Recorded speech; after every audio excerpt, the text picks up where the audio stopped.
Ziad Makhzoumi, you are the CEO of Prime Strategy Consulting Group. You have an amazing career, and if I would start listing all the awards you have received in the past, we would sit here in the next 10 minutes and not go anywhere. People have called you a person sort of addicted to challenges. Is that true? Would you consider yourself? I love the fact when people say it cannot be done, and I do it. It's not a personal ego thing, it's just that I see value in certain opportunities that most people either shy away from or they don't want to take the risk. But business in general is the same, whatever you do. And if you look at the world, the way it's changing, it's becoming one big market, possibly with many suppliers, no difference in boundaries or barriers. Quality is more or less the same except in certain sectors.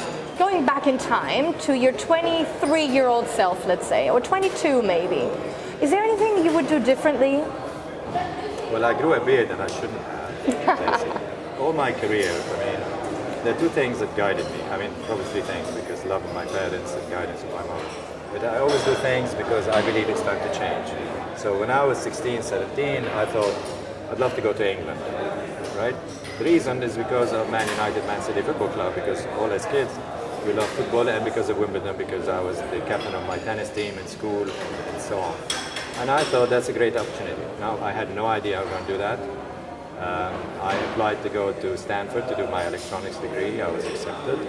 And I said, well, again, the reasonable part in me say, my parents don't have the money, maybe I shouldn't do that. It so happened, my best friend who I grew up with was born in Manchester, because his father was doing his PhD in engineering. And he said, well, he's going to Minnesota, you're going to Stanford. Why not stop in Manchester on the way? We did, and we stayed. I believe if you're open-minded, opportunities will happen to you. When I finished my electronics degree, and the reason I did electronics, again, it was purely a lazy reason, because I love math and physics. I always scored 100% in my tests, and I thought that's an easy subject for me. It's logical, it's easy, and I can see things probably others don't. To the point that I was 17, I used to teach all my peers and charge a lot of money because I could understand calculus better than the teachers in that sense. Is that why you went into finance later on in your career? Well, finance is a different story. I'll tell you why, but finance is an extension of numbers. And I'm very comfortable with numbers, in fact, as a scientist, as an engineer. And I was blessed in the sense that engineering gives you a way of thinking, an approach of dissecting things, taking things out and putting them together, and so on. Actually, I was supposed to do a PhD in engineering. Again, two reasons changed my mind. One is I hated the smell of the lab. I thought it stank, literally stank. That's a very good reason to decline a PhD. And the other reason is, again, my best friend who I went to Manchester with, he's a person who enjoys eating. Although he was very thin and very slim, but he enjoyed eating. He said, I found this place next to university that has amazing food for £2. I think it was like £1.50 then. 3-course meal. It turned out to be the business school. So, and I said, so what do you do here? He said, we teach business. And I said, this is great. So I went and talked to the dean. And I said, I want to do an MBA. And I wanted to do finance, specifically finance and banking, because I thought this is the future. And later, when I was headhunted by Booz Allen, then the biggest consulting firm in the world, I went to my professor and I said, look, I've got this opportunity to work in consulting. What the hell do they do? Exactly the same question when I went to the business school. I said, this is fascinating. And every time I say I'm thinking about it, they think I'm playing hard to that, so they would up the offer. Oh. And I say, well, I'm still thinking about it. I'm not sure if I want to do it. They go away, yeah, okay, come to London, put me in the most expensive hotels, which was amazing. You know, the bar itself was probably worth what I spent in 1 month, but that's a different issue. And then they would say, then we fly to Paris, then we fly to New York, and eventually I said yes. I was with them in Abu Dhabi, and then not in Dubai initially, but went to Saudi, worked on major opportunities. But one of the most important ones that shows you how opportunities come to you is I was the junior consultant, the chairman and the president of Booz. Both are not alive now, and technically I was the gopher, the driver. You know, I had taken to the Ministry of Finance. His Excellency Mohammed Al-Khair, who was a brilliant finance minister in those days. We were supposed to restructure the 3 development banks because they could see that they have to help the economy and do it. And we go into this big office where the table is like 5 meters by 5 meters or whatever it is. The government people are sitting on the other side. I am the guy who's holding the briefcases, and the presentation starts, and the chairman says, His Excellency says, I want the presentation in Arabic. There you The go. whole Booz Allen only had 2 Arabic speakers.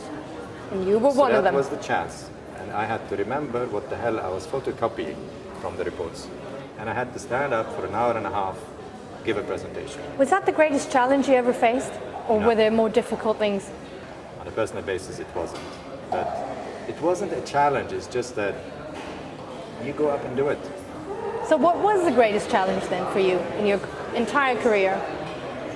Well, I mean, when I left Booz, I started the business, family business with my brother, and we grew it and make it very successful. The biggest challenge was to accept that we can't work together. And it really affected me in many ways. The biggest challenge was in the late 90s because I was under a lot of stress, and this is a physical challenge. And I was diagnosed possibly with a heart problem.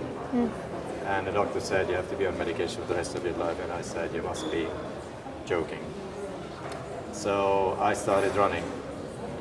And I did 2 marathons and 2 half marathons in 1 year, having trained for a year. So the challenge was to getting into that discipline, focus. When people say, no, you have to be on this way. No, you don't. You have to have options.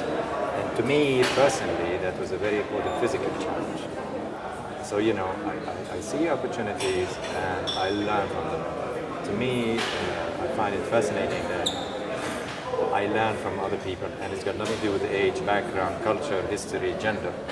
You know, I work with lots of students because I want them to challenge me so I can learn from them.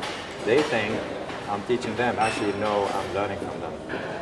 Mad. What are you mad about? What's your passion? I believe the world is changing to the point that we can't just graduate people, get them a piece of paper, and ask them to struggle and not find work. Most of our unwellness in the world is because people are poor, abused, not taken care of, not educated. And my personal legacy, what I want to be remembered with, is just a guy who changed the game, a game changer. That we allow everybody to learn how to become an entrepreneur. So they're creating this platform where people can find knowledge very quickly and not go and read it in Wikipedia because most of it is not true, basically. And not go in and read a report by McKinsey that is too sophisticated for them. I want personally with my team to bring entrepreneurship to the masses and make it easy, the same way the internet has spread the knowledge everywhere. I want everybody to say, I want to have a go. And knowing what the risks are and knowing what you can do. But if you're passionate about something, I think it will happen. And this is what I want to have. Ziad Makhzoumi, a man who believes entrepreneurship should be for everyone. Thank you so much.